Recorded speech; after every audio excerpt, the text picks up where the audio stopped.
Друзья, всем привет! Миша Саша. Меня зовут Саша, и вы на канале про Аргентину. Сегодня уже какой-то там выпуск про Аргентину. Я расскажу вам то, что произошло у меня за последние пару месяцев здесь. Как всегда, это будет сборная солянка. Будет немного про здоровье, немного про страховку, про город, про испанский, про местных, про меня. В общем, будет обо всем. Я думаю, те, кто планирует свое путешествие в Аргентину, для тех это будет довольно-таки актуально. Поэтому желаю всем приятного просмотра. Также я бы отдельно хотела попросить помощи у вас, да, подайте, подписаться на мой канал, так как в моих планах, если честно, было через полгода выйти на 1000 подписчиков и посмотреть, что там за 1000 скрывается дальше, какие ачивки можно получить. Поэтому прошу поставить лайк на это видео, подписаться на канал и, да, смотреть. Вот, всем приятного просмотра. Что ж, хотелось бы, да, рассказать, что это. Это отсылка к сериалу Эллен Каргадо. По-русски, по-моему, его перевели как «Босс». Но на самом деле Эллен Каргадо, вообще Каргадо — это ребята, которые здесь сидят на первых этажах, и они похожи что-то типа на наших консьержев.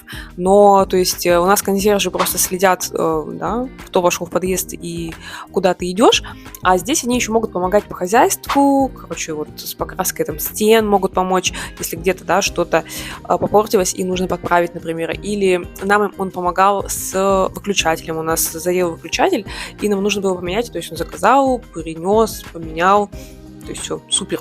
Вот. Они следят, если есть бассейн на крыше или в доме, тоже следят за этим, следят за чистотой в подъезде, то есть они следят за всем. Вот.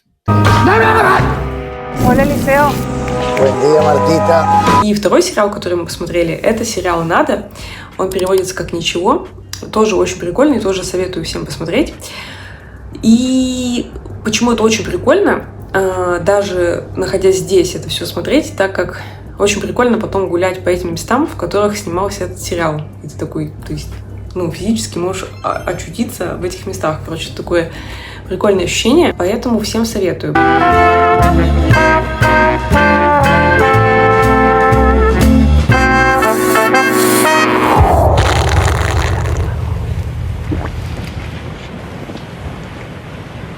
Плюс мы перед тем, как переезжать сюда, смотрели тоже достаточно много видео, но в основном на Ютубе. И, по-моему, мы смотрели всего 2 фильма аргентинских, чтобы тоже немного посмотреть на город, какие-то истории, да, которые рассказывают эти фильмы, в том числе тоже посмотреть. Вот. Это, в общем, такая интересная вещь. Возможно, будет полезно. Второй интересный момент. Здесь очень много кафе, которым больше 100 лет, 40 лет, 70 лет. То есть тут такие прям сетки кафе, которые передаются из поколения в поколение. Мы недавно были в одном кафе, которому 100 лет, точнее в ресторане, очень прикольно. Тоже покажу сейчас, что там было. Короче, этому заведению 100 лет.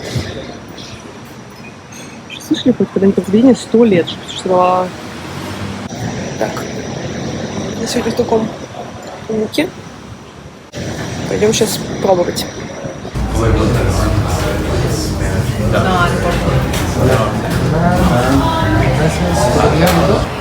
сегодня в ресторане Дон Чичо пробуем кухню столетнюю. Этому ресторану уже 100 лет. Заказали вино, сыр, лазанью и равалоны. Канелони. Я надеюсь, будет вкусно. Все. Так, я хочу, чтобы все еще срочно обратили внимание на количество вина в бокале, сколько здесь наливают. Это всегда так, это повсеместно. То есть не половинку нальют, да, так, что с одного бокала просто мамочка идет домой. Короче, мое почтение. Ждем лазанью. Короче, это лазанья. Это можно есть. Да. Будем пробовать. Muy интересанты. Место нам понравилось. Лазаньи мне хватило на 2 дня, так как я не смогла ее съесть и взяла ее с собой. Канелони мужу тоже понравились. Поэтому место всем мы рекомендуем. Там еще есть прикольный администратор, который рассказал про своих предков и как они переехали сюда из Италии, и показал место, где они жили. Также мы недавно ходили в парк. Здесь, в принципе, аргентинцы очень любят парки, очень любят в них отдыхать на выходных, на буднях тоже, кто может, да, себе позволить на буднях пойти в парк вместо работы. В общем, народу очень много обычно на выходных в парках, все либо сидят на траве, загорают, то есть очень круто. Тут такие прикольные большие парки, они занимают очень большую по площади, да, площадь, и, короче, прям в черте города находится, прям в центре. Это очень классно. Можно, да, отдохнуть, листья, не знаю, вкусить природу, и тебе не надо выезжать за город, чтобы увидеть лес или большое количество деревьев. Тут и ботанический парк, ботаника, и парк с розами где-то тоже, да, рядышком. И, то есть, ну, тут просто вот я, наверное, карту привожу. Просто какое-то космическое обилие цветов разных деревьев и, короче, всего.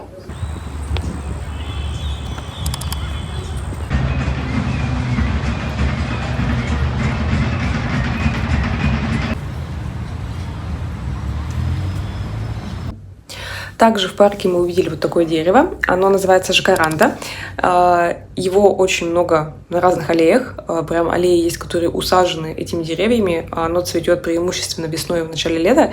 То есть сейчас как раз очень много цветений, и город смотрится просто волшебно. То есть цветут сразу и зеленые деревья, да, зелень появляется свежая, и очень много фиолетовых деревьев. Это просто потрясающе.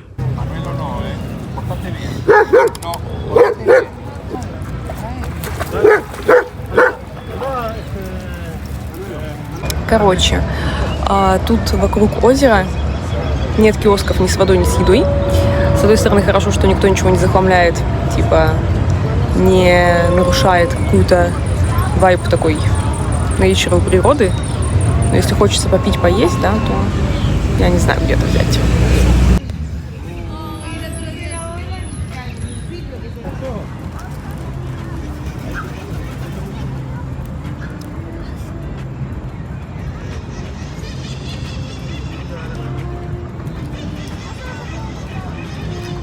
Так, еще мы тут ездили к воде. Здесь, как бы, по идее, рядом океан, но там как-то, то есть, типа, близко река к Буэнос-Айресу. То есть, Буэнос-Айрес стоит у берегов реки, по большому счету. И к прям океану здесь выхода нет.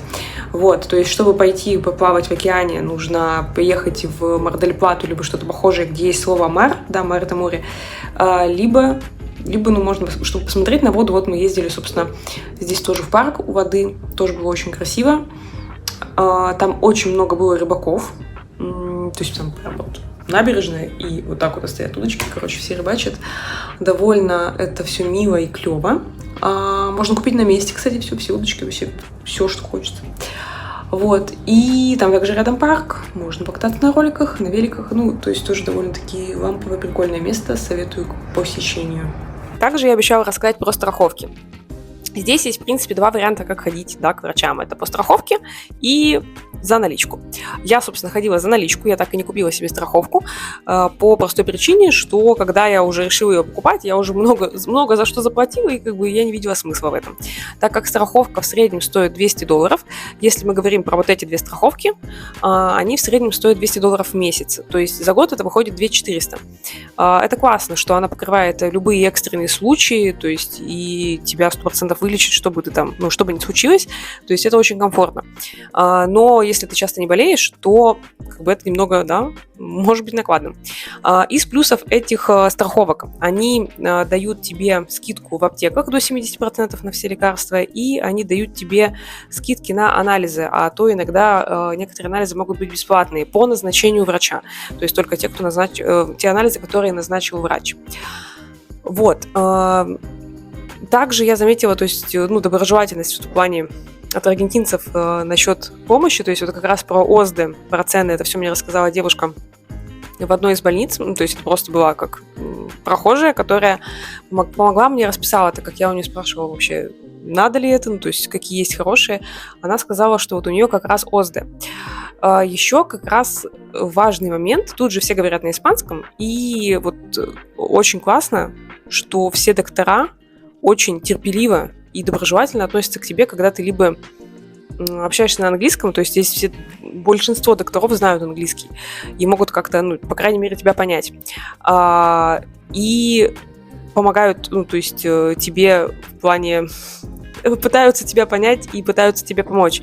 То есть я общалась через переводчик в телефоне. В принципе, Google переводчик, этого было достаточно. То есть отличные, все доброжелательные ребята. Также у меня был случай, я была в больнице, и там как-то, было такое расположение, что меня не ловил ни интернет-сеть, и я не могла подключиться к их Wi-Fi, он просто не подключался. И я разговаривала об этом на ресепшене, и это услышал мужчина, который там стоял. И он сказал, что он раздаст мне свой интернет. Я такая, ну, типа, спасибо. Думаю, ну, окей. Как бы, это, ну, супер. Но что будет, если я пойду, да, после того, как он уйдет? И, то есть, я даже, ну, не успела об этом подумать, и он предложил мне поменяться с ним очередью, что если вдруг вызовут его раньше, чтобы я пошла вместо него, потому что, ну, чтобы просто не отключился интернет.